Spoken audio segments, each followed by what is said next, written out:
శ్రీమాత్రే నమ. జయ గురు దత్తాత్రేయ నమ. ఈ వీడియోలో మనం తులారాశి వారికి ఆగస్టు 1వ తారీఖు నుంచి 15వ తారీఖు మధ్యలో జరగబోయే పక్ష ఫలితాలు పరిశీలిద్దాం.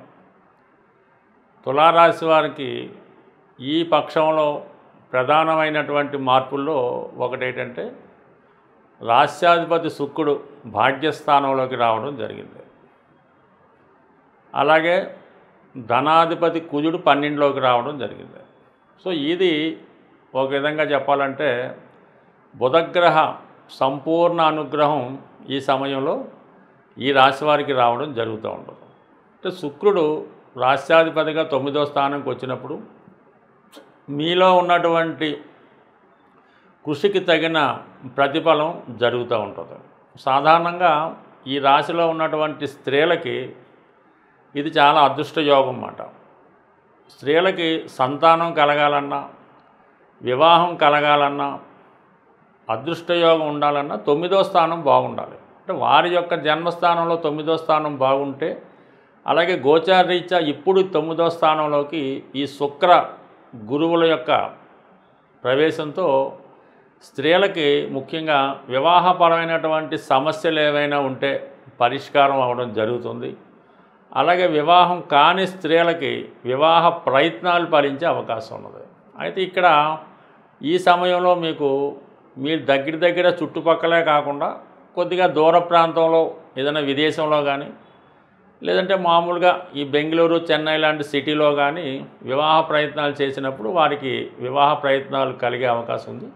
ముఖ్యంగా సంతాన సంబంధించిన విషయాల్లో సంతానం కొరకు ప్రయత్నం చేస్తున్న వారికి ఈ సమయంలో అంటే ఇంచుమించుగా మీకు చెప్పాలంటే ఈ రోజు నుంచి ఆగస్టు 20వ తారీఖు వరకు కూడా ఈ శుక్ర గురుల కలయిక 9వ స్థానంలో ఉండడం వల్ల ఎస్పెషల్లీ మీరు సంతానం కొరకు ప్రయత్నం చేస్తుంటే మీకు సంతానానికి సంబంధించినటువంటి సక్సెస్ ఈ సమయంలో రావడం జరుగుతూ ఉంటుంది. అలాగే దూర ప్రాంత ప్రయాణాలు, విదేశ ప్రయత్నాలు 100% ఫలించే అవకాశం ఉంది. ఎక్కువగా ఈ రాశి యందు ఈ సెలబ్రిటీ సంబంధించిన రాశి తులారాశి అవ్వటం వల్ల అటు సినిమా ఇండస్ట్రీలో ఉన్న, మీడియా టీవీ రంగంలో ఉన్న మీకు కొత్త అవకాశాలు రావడం జరుగుతూ ఉంటుంది.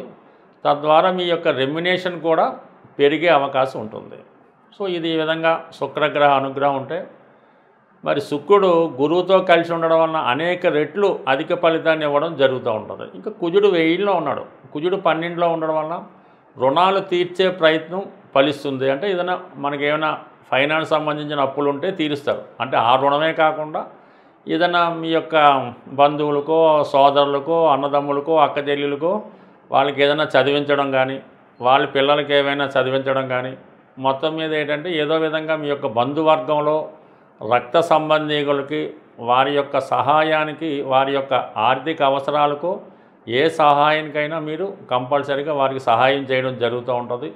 అలాగే కుటుంబ అవసరాలకి ఏదో విధంగా ధన వ్యయం జరుగుతూ ఉంటుంది. అంటే తులారాశి వారికి ఏముంది, ఒక చేతితో ధనం సంపాదిస్తుంటారు, వేరే చేతితో ధనాన్ని ఖర్చు పెట్టడం జరుగుతూ ఉంటుంది. అంటే ఇతని మీద చాలామంది ఆధారపడి ఉంటారు. సంబంధం ఉన్నవాళ్ళు ఉంటారు, సంబంధం లేని వాళ్ళు ఉంటారు, అలాగే పనిచేసే వాళ్ళు ఉంటారు. వీళ్ళందరికీ కూడా జాతకుడు లోటు లేకుండా చూడటం జరుగుతూ ఉంటుంది. ఇప్పుడు ఈ సమయంలో ఈ విధంగా కుజుడు 12లోకి రావడం వల్ల ఈ జాతకుడు ఏవైనా భూమి కానీ స్థిరాస్తి కానీ కొనే అవకాశం ఉంటుంది.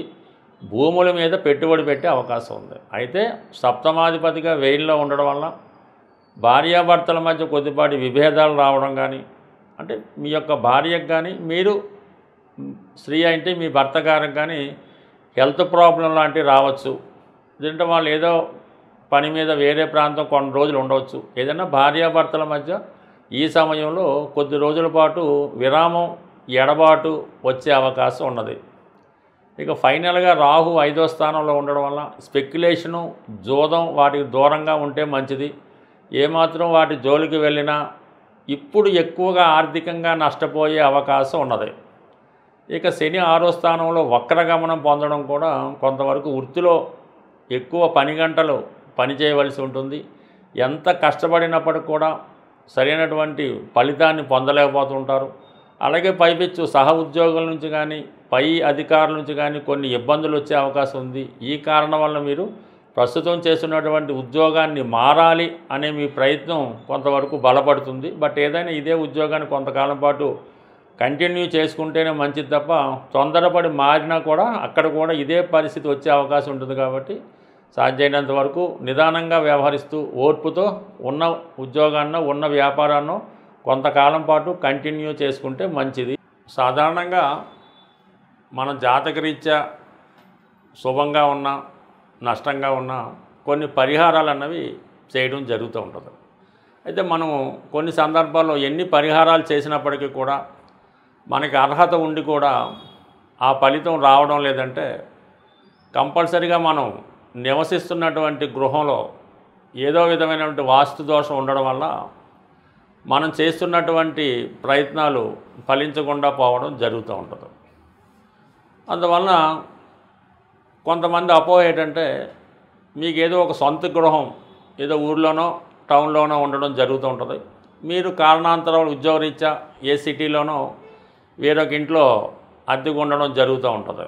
అది కొంతవరకు మీకు అద్దెకున్న ఇల్లు వాస్తుపరంగా బాగున్నప్పటికీ కూడా సొంత గృహంలో ఉన్నటువంటి అంటే ఎక్కడైతే మీరు పుట్టి పెరిగారో మీ పేరుతోనో మీ పెద్దవారి పేరుతో ఉన్నటువంటి గృహంలో ఉన్నటువంటి వాస్తు దోషాలు మీ మీద ప్రభావం చూపడం వల్ల ముఖ్యంగా ఈ విధంగా మనం చేసే ప్రయత్నాలు విఫలమవడం జరుగుతూ ఉంటుంది. ముఖ్యంగా మీరు నివసిస్తున్నటువంటి గృహంలో ఉత్తర భాగంలో దోషం ఉండడం వల్ల నిరుద్యోగ సమస్యలు ఎక్కువగా ఉంటాయి. అందులో యజమానికి కానీ సంపాదించే వాళ్ళకి పని లేకుండా పోవడం జరుగుతూ ఉంటుంది. అలాగే వాయువ్య దోషం ఉన్నప్పుడు వివాహాలు జరగడం చాలా ఆలస్యం అవుతూ ఉంటుంది. వచ్చిన సంబంధాలు వెనక్కి పోవడం జరుగుతూ ఉంటుంది. ఇక నైరుతిలో దోషం ఉండడం వలన ఆ యజమాని మూర్ఖత్వంగా ఉంటూ అసలు వాస్తుని కానీ దేవుణ్ణి కానీ భగవంతుని కానీ ఎవరిని నమ్మకుండా ఒక మూర్ఖ పట్టుదలతో ఉంటూ ఆ విధంగా పెళ్ళిళ్ళు చేయకుండా ఉద్యోగాలు లేకుండా ఇబ్బంది పడడం జరుగుతూ ఉంటుంది. అయితే ఆగ్నేయ దోషం వల్ల ఏంటంటే స్త్రీలకి హెల్త్ పరమైన ప్రాబ్లమ్స్ రావడం, ఆ కుటుంబంలో మగవాళ్ళు వ్యసనాలకి అలవాటు పడడం, ఎవరైతే పిల్లలు ఉన్నారో వాళ్ళు పెద్దవాళ్ళని ఎదిరించడం, ఏ ఉద్యోగం చేయకుండా తల్లిదండ్రుల మీద ఆధారపడి ఉండడం, ఈ విధంగా కుటుంబంలో మన గృహంలో ఉన్నటువంటి అష్టదిక్కుల మీద ఏ దోషం ఉన్నా ఒక్కొక్క దోషం ఒక్కొక్కరి మీద ప్రభావం చూపడం జరుగుతూ ఉంటుంది. ఈశాన్య దోషం వల్ల పెద్ద సంతానం, ఆగ్నేయం వల్ల ద్వితీయ సంతానం, వాయువు వల్ల తృతీయ సంతానం, నైరుతి ఫాల్ట్ ఉంటే మొత్తం అందరి మీద ప్రభావం చూపడం జరుగుతుంటుంది. కాబట్టి అంటే మీకు ఎన్నిళ్ళున్నా ఎక్కడున్నా ఆ ప్రభావం మీ మీద పడుతుంది. ముఖ్యంగా అమ్మాయిలకి స్త్రీలకి పెళ్ళైనా కూడా వారి పుట్టింటి వారి యొక్క వాస్తు దోషం మీ మీద ఉంటుంది. కాబట్టి ముందుగా అంటే మనం ఎన్ని ప్రయత్నాలు చేసినా ఫలితం రావట్లేదు, వివాహమై 7-8 సంవత్సరాలు అయింది, సంతానం కలగడం లేదు, ఇటువంటి దీర్ఘకాలిక సమస్యలు ఉన్నవాళ్ళు కంపల్సరిగా ఒకసారి మీ గృహాన్ని, మీ పెద్దల గృహాన్ని, మీ పుట్టింటి వారి గృహాన్ని చక్కగా పరిశీలించుకుంటే అంటే మీతో పాటు మిగతా వారిని కూడా బాగు చేయడం కానీ వారిని మంచి మార్గంలో పెట్టడం కానీ జరుగుతూ ఉంటుంది. అయితే ఏదైనా చిన్న చిన్న చిట్కాల వల్ల వాస్తు యంత్రం పెట్టినంత మాత్రాన మీ గృహంలో ఉన్నటువంటి వాస్తు దోషం అనేది ఎట్టి పరిస్థితులు కూడా తొలగదు.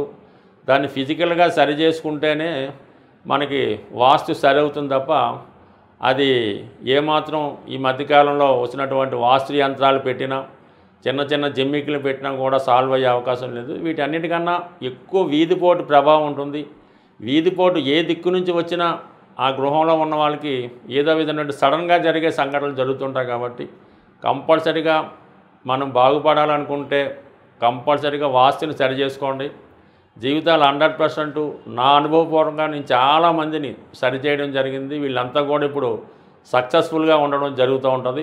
బట్ ఏదైనా ఫిజికల్గా సరి చేసుకోవాలి తప్ప వాస్తుకి యంత్రాలు అయితే 100% పనిచేయవు. స్వస్తి.